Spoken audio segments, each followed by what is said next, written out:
In 2025, is the Kindle Voyage still a good choice 11 years later? Let's take a look. Okay, here we are. Now, I still have the original origami case, though it is starting to show signs of wear on it after all these years, especially since I carry it with me to work in my pocket. So now recently it went from being near mint to now, well, falling apart. Now, I don't think they make this type of case anymore for the newer Kindles, but you can always buy a third-party origami case. But it was nice to actually get one officially from Amazon back when they used to make them.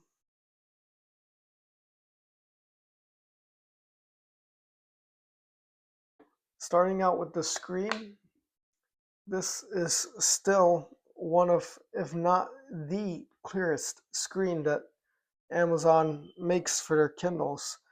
I don't know what it is about the screen, but something about this screen has, it's a very sharp text, a very dark black when it comes to the contrast. And also this has a flush screen with glass, which they no longer offer for the 6-inch Kindles.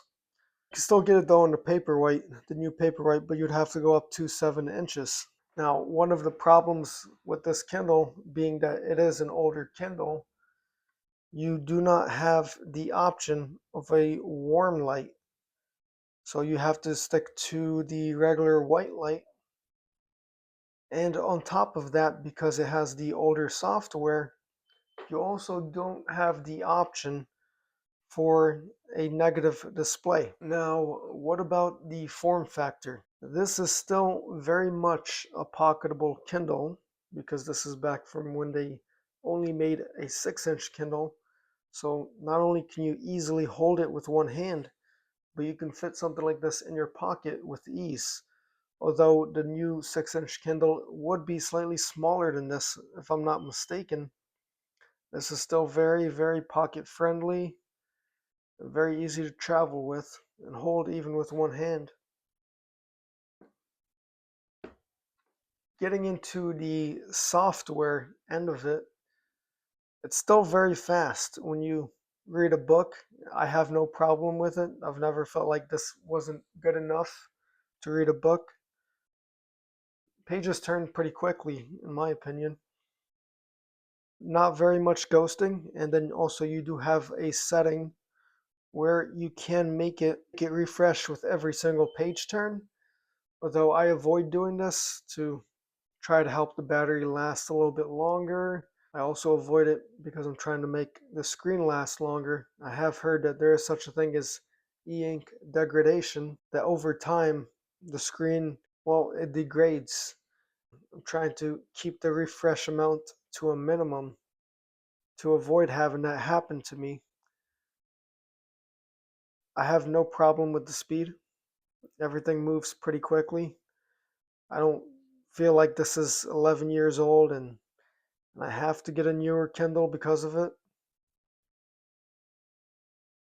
As far as the Kindle store goes, it's still very accessible through the Kindle. I don't remember if you can still buy books from the store, but I know when it comes to, for example, an Amazon Kindle Unlimited option, you can just download the book through the Kindle. You just click the button, it downloads it. You don't need to use your computer. If it turns out that you do have to use your computer to buy a book, I wouldn't say that's too big of a deal in this day and age.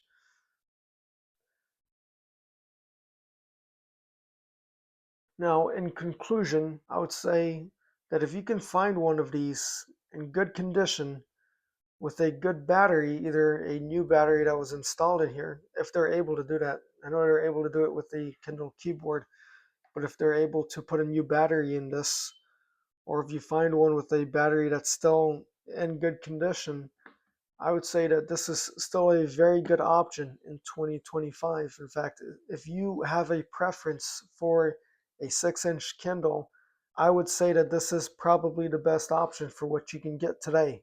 Now, if you do want a negative display, if you plan on reading at night, maybe you might want to consider the Kindle Basic, even though it's just called the Kindle on the Amazon store. But if you can go without the negative display, I would say that this still has the best display overall.